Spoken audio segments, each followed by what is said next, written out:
ನಮಸ್ಕಾರ ಎಲ್ರಿಗೂ. ನಾನು ನಿಮ್ಮ Gulmohar. Welcome to my YouTube channel. So ನನ್ನ ಯೂಟ್ಯೂಬ್ ಚಾನಲ್ನಲ್ಲಿ ನಾನು ಪುಸ್ತಕಗಳ ಬಗ್ಗೆ ಇನ್ಫಾರ್ಮ್ ಮಾಡ್ತೀನಿ. ಸೊ ಅದು ನಿಮ್ಗೆ ಈಗ ಆಲ್ರೆಡಿ ಗೊತ್ತಿರೋದು. ಬುಕ್ ರಿಲೇಟೆಡ್ ನಾನು ಮಾಡ್ತಿರೋಂಥ ಕಾಂಟೆಂಟ್ ನಿಮ್ಗೆ ಇಷ್ಟ ಆಗ್ತದೆ ಅಂತ ಅನ್ಕೊಳ್ತಾ, ಇವತ್ತಿನ ವಿಷಯ ಏನು ಅಂತ ಅಂದರೆ 2024 ಮುಗೀತು, 25 ಜಾಗತಿಕವಾಗಿ ಶುರುವಾಗ್ತಿದೆ. ಸೊ ಯುಗಾದಿಗೆ ನಮ್ಗೆ ಹೊಸ ವರ್ಷ ಅಂತ ಹೇಳ್ಬೇಡಿ, ಜಾಗತಿಕ ಮಟ್ಟದಲ್ಲಿ ಇನ್ನು ಗ್ಲೋಬಲ್ ಲೆವೆಲಲ್ಲಿ 2025 ಶುರು ಆಗಿರೋದ್ರಿಂದ ಈ ವರ್ಷ ನಾನು ಓದಬೇಕು ಅನ್ಕೊಂಡಂತಹ ಪುಸ್ತಕಗಳ ಬಗ್ಗೆ ಹೇಳ್ತೀನಿ. ಈ ವರ್ಷ ನಾನು ಓದಬೇಕು ಅನ್ಕೊಂಡಿರುವಂತಹ ಪುಸ್ತಕಗಳು ಎಲ್ಲವನ್ನೂ ಹೇಳಕ್ಕಾಗಲ್ಲ, ಬಿಕಾಸ್ ಅದನ್ನೇ ಓದ್ತೀನಿ ನಾನು ಅಂತಾನೂ ಹೇಳಕ್ಕಾಗಲ್ಲ. ಬಟ್ ಜಾನ್ವರಿಯಲ್ಲಿ ನಾನು ಇಷ್ಟು ಪುಸ್ತಕಗಳನ್ನ ಓದಬಹುದು ಅಂತ ನಾನು ಅನ್ಕೊಂಡಿರುವಂತ ಪುಸ್ತಕಗಳ ಬಗ್ಗೆ ಇವತ್ತು ಹೇಳ್ತಾ ಹೋಗ್ತೀನಿ. ಅಂದ್ರೆ ಈ ವಿಡಿಯೋ ಮೊದಲನೇ ಪುಸ್ತಕ ಯಾವುದು ಅಂತ ಅಂದ್ರೆ ಕಾವೇರಿ ತೀರದ ಕಥೆಗಳು. ಡಾಕ್ಟರ್ ಮೇಜರ್ ಖುಷ್ವಂತ್ ಕೋಡಿಬೈಲು ಅವರು ಬರೆದಿರುವಂತಹ ಪುಸ್ತಕ ಇದು. ಇವರ ಕೂರ್ಗ್ ರೆಜಿಮೆಂಟ್ ನಾನು ಈಗ ಆಲ್ರೆಡಿ ಓದಿದ್ದೀನಿ, ಸಣ್ಣ ಕಥೆಗಳು ಅದು. ಅದಾದ್ಮೇಲೆ ನಂಗೆ ಇತ್ತೀಚೆಗಷ್ಟೇ ಗೊತ್ತಾಗಿದ್ದು ಇವ್ರದ್ದು ಇನ್ನ 2 ಪುಸ್ತಕಗಳಿದೆ ಅಂತ, ಮುತ್ತಿನ ಹಾರ ಮತ್ತೆ ಕಾವೇರಿ ತೀರದ ಕಥೆಗಳು. ಮುತ್ತಿನ ಹಾರ ಅದು ಕವನ ಸಂಕಲನ. ಇದು ಸಣ್ಣ ಕಥೆಗಳಾಗಿರೋದ್ರಿಂದ ಈ ವರ್ಷ ಶುರು ಮಾಡೋದಕ್ಕೆ 2025 ಶುರು ಮಾಡೋದಕ್ಕೆ ಬೆಸ್ಟ್ ಚಾಯ್ಸ್ ಅಂತ ನನಗೆ ಅನ್ನಿಸ್ತು. ನಮ್ಮೂರಿನ ಕಥೆಗಳಿಂದನೇ ಶುರು ಮಾಡೋಣ ಅಂತ. ಸೊ ಹಾಗಾಗಿ ಈ ಪುಸ್ತಕನ ತಗೊಂಡಿದ್ದೀನಿ. ಎರಡನೇ ಪುಸ್ತಕ ಯಾವುದು ಅಂತಂದ್ರೆ ಸರ್ಪ ಸೌಂದರ್ಯ, ಜೇಮ್ಸ್ ಹ್ಯಾಡ್ಲಿ ಚೇಸ್ ಅವ್ರದ್ದು. ಕನ್ನಡಕ್ಕೆ MV ನಾಗರಾಜರಾವ್ ಅವರು ಟ್ರಾನ್ಸ್ಲೇಟ್ ಮಾಡಿರೋದು. ಮಿಲೇನಿಯಂ ಸೀರೀಸ್ ಅನ್ನೋದು ಕಂಪ್ಲೀಟ್ಲಿ ನಾನ್ ಫಿಕ್ಷನಲ್, ಅಂದ್ರೆ ರಿಯಾಲಿಟಿ ಅಲ್ಲಿ ನಡೆದಂತಹ ವಿಚಾರಗಳನ್ನ ಬರೆದಿದ್ದಂತ ಪುಸ್ತಕ.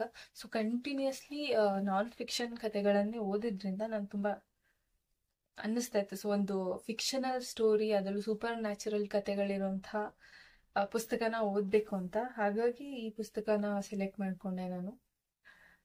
ಮೇಲ್ನೋಟಕ್ಕೆ ನಂಗೆ ಒಂದು ಸೂಪರ್ ನ್ಯಾಚುರಲ್ ಸಸ್ಪೆನ್ಸ್ ಥ್ರಿಲ್ಲರ್ ಕತೆ ತರ ಅನ್ನಿಸ್ತು. ಸೊ ಹಾಗಾಗಿ ಈ ಪುಸ್ತಕ ತಂದಿದ್ದೀನಿ. ಮೊದಲು ಕಾವೇರಿ ತೀರದ ಕಥೆಗಳನ್ನ ಕಂಪ್ಲೀಟ್ ಮಾಡಿ ಆಮೇಲೆ ಈ ಪುಸ್ತಕನ ಶುರು ಮಾಡ್ತೀನಿ. ಸೊ ಕಂಪ್ಲೀಟ್ ಆದ್ಮೇಲೆ ನಾ ಹೇಳ್ತೀನಿ ಹೇಗೆ ಅನ್ನಿಸ್ತು ಅಂತ. ರವಿ ಬೆಳಗೆರೆ ಅವ್ರದ್ದು ಒಂದು ಕಾದಂಬರಿ ಇದೆ, ಪ್ರದೋಷ ಅಂತ. ಬಟ್ ಅದು ಇನ್ಕಂಪ್ಲೀಟ್ ಆಗಿರೋದು, ಅಂದ್ರೆ ಪೂರ್ತಿ ಕಥೆಯನ್ನ ಅವ್ರು ಬರೆದಿಲ್ಲ.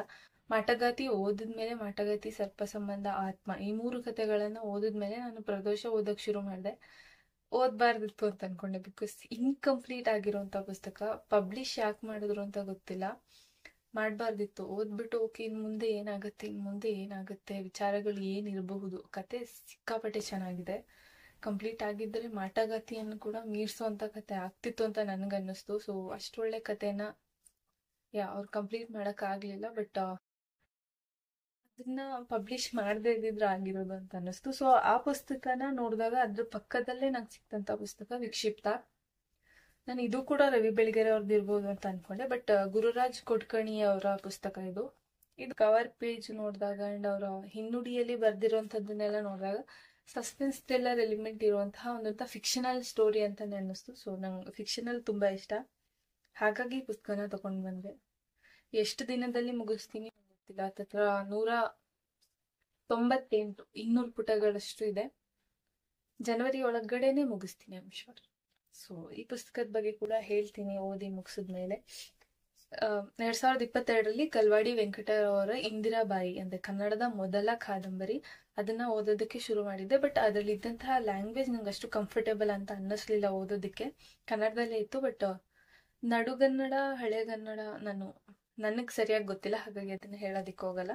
ಸೊ ಅಲ್ಲಿದ್ದಂತಹ ಕನ್ನಡ ನಂಗೆ ಅಷ್ಟು ಕಂಫರ್ಟೇಬಲ್ ಅಂತ ಅನ್ನಿಸ್ಲಿಲ್ಲ ಓದೋದಕ್ಕೆ. ಹಾಗಾಗಿ ಒಂದು 20-30 ಪೇಜ್ ಓದ್ಬಿಟ್ಟು ನಿಲ್ಲಿಸ್ಬಿಟ್ಟಿದೆ. ಬಟ್ ಕನ್ನಡ ಸಾಹಿತ್ಯನೇ ಓದ್ತಾ ಇದೀವಿ ಅಂದಮೇಲೆ ಕನ್ನಡದ ಮೊದಲ ಕಾದಂಬರಿಗಳನ್ನ ಬಿಡೋದಕ್ಕೆ ಹೇಗ್ ಸಾಧ್ಯ? ಸೊ ಈ ವರ್ಷ ಅದರಿಂದ ಶುರು ಮಾಡೋಣ ಅಂತ ಅನ್ಕೊಂಡೆ. ಇದರಲ್ಲಿ 3 ಕನ್ನಡದ ಮೊದಲ ಕಾದಂಬರಿಗಳು ಬರುತ್ತೆ. ಗಲ್ವಾಡಿ ವೆಂಕಟರಾವ್ ಅವರ ಇಂದಿರಾಬಾಯಿ, ಬೋಳಾರ ಬಾಬುರಾವ್ ಅವರ ವಾಗ್ದೇವಿ, ಮತ್ತೆ MS ಪುಟ್ಟಣ್ಣ ಅವರ ಮಾಡಿದ್ದುಣ್ಣೋ ಮಹಾರಾಯ. ಸೊ 3 ಕಾದಂಬರಿಗಳು ಒಂದೇ ಪುಸ್ತಕದಲ್ಲಿ ಬರುತ್ತೆ. ನಂಗೆ ಗೊತ್ತು ಇಂದಿರಾಬಾಯಿ ಒಂದು ಸಾಮಾಜಿಕ ಕಾದಂಬರಿ, ಆಲ್ರೆಡಿ ಸ್ವಲ್ಪ ಓದಿರೋದ್ರಿಂದ ಅದು ಕತೆ ಏನು ಅನ್ನೋದು ನನಗೆ ಗೊತ್ತು. ಅದನ್ನ ಸ್ವಲ್ಪ ಬೇಗ ಮುಗಿಸೋದಕ್ಕೆ ಟ್ರೈ ಮಾಡ್ತೀನಿ. 2 ಕಾದಂಬರಿಗಳ ಬಗ್ಗೆ ನಂಗೆ ಅಷ್ಟಾಗಿ ಐಡಿಯಾ ಇಲ್ಲ, ಅವರು ರೈಟರ್ಸ್ ಬಗ್ಗೆನೂ ನಂಗೆ ಅಷ್ಟು ಗೊತ್ತಿಲ್ಲ, ಸಾರಿ. ಬಟ್ ಕನ್ನಡದ ಮೊದಲ 3 ಕಾದಂಬರಿಗಳಾಗಿರೋದ್ರಿಂದ ಈ ಪುಸ್ತಕ ಓದಲೇಬೇಕು ಅನ್ನೋ ಕಾರಣಕ್ಕೆ ನಾನು ತಗೊಂಡೆ.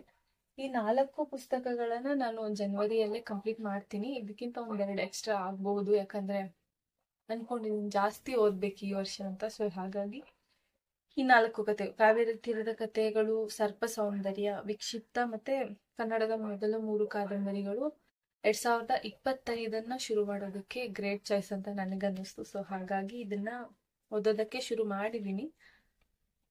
ಮುಂದಿನ ದಿನಗಳಲ್ಲಿ ಅಂದ್ರೆ ಈ ಪುಸ್ತಕಗಳು ಕಂಪ್ಲೀಟ್ ಆದ್ಮೇಲೆ ನನಗೆ ಹೇಗೆ ಅನ್ನಿಸ್ತು ಈ ಪುಸ್ತಕಗಳು, ನೀವು ಓದಬಹುದಾ ಅಂತ ನಾನು ಹೇಳ್ತೀನಿ. ಅಂಡ್ ನೀವು ಇದ್ರಲ್ಲಿ ಯಾವ್ದಾದ್ರು ಪುಸ್ತಕಗಳನ್ನ ಓದಿದ್ರೆ ನಿಮ್ಗೆ ಹೇಗೆ ಅನ್ನಿಸ್ತು, ನಿಮ್ಮ ಅಭಿಪ್ರಾಯನ ತಿಳಿಸ್ಕೊಡಿ. ಇದರಲ್ಲಿ ಯಾವ ಪುಸ್ತಕನ ನಾನು ಓದಿ ರಿವ್ಯೂ ಮಾಡ್ಬೇಕು ಅನ್ನೋದನ್ನ ಕೂಡ ಹೇಳಿ. ಇದಾಗಿತ್ತು ಇವತ್ತಿನ ವಿಡಿಯೋ. ಈ ವಿಡಿಯೋದಲ್ಲಿ ಏನಾದ್ರೂ ತಪ್ಪುಗಳಿದ್ರೆ, ಅಂದ್ರೆ ನನ್ನ ಪದಗಳ ಉಚ್ಚಾರಣೆಯಲ್ಲಾಗಿರ್ಬೋದು, ಭಾಷೆಯ ಬಳಕೆಯಲ್ಲಾಗಿರಬಹುದು, ಏನಾದ್ರೂ ತಪ್ಪುಗಳಿದ್ರೆ ಅದನ್ನ ಹೇಳಿ, ನಾನು ಮುಂದಿನ ವಿಡಿಯೋಗಳಲ್ಲಿ ಸರಿ ಮಾಡ್ಕೊಳ್ತೀನಿ. ಅಂಡ್ ಇನ್ಯಾವ್ದಾರ ಪುಸ್ತಕಗಳ ಬಗ್ಗೆ ನಿಮ್ಗೆ ಇನ್ಫಾರ್ಮೇಶನ್ ಬೇಕಿದ್ರೆ, ಅದು ನಾನು ಓದಿದ್ರೆ ಅದನ್ನ ಖಂಡಿತವಾಗ್ಲೂ ವಿಡಿಯೋ ಮಾಡ್ತೀನಿ, ಅದನ್ನ ಕೂಡ ತಿಳಿಸಿ. ಸೊ ಇದಾಗಿತ್ತು ಇವತ್ತಿನ ವಿಡಿಯೋ. ಮುಂದಿನ ವಿಡಿಯೋದಲ್ಲಿ ಮತ್ತೆ ಒಂದಷ್ಟು ಪುಸ್ತಕಗಳ ಜೊತೆ, ಹೊಸ ವಿಚಾರಗಳ ಜೊತೆ ಮತ್ತೆ ನಾನು ನಿಮ್ಮನ್ನ ಭೇಟಿ ಮಾಡ್ತೀನಿ. ಅಲ್ಲಿವರೆಗೂ ನಮಸ್ಕಾರ. ನಾನು ನಿಮ್ಮ ಗುರುಮೋಹರ್.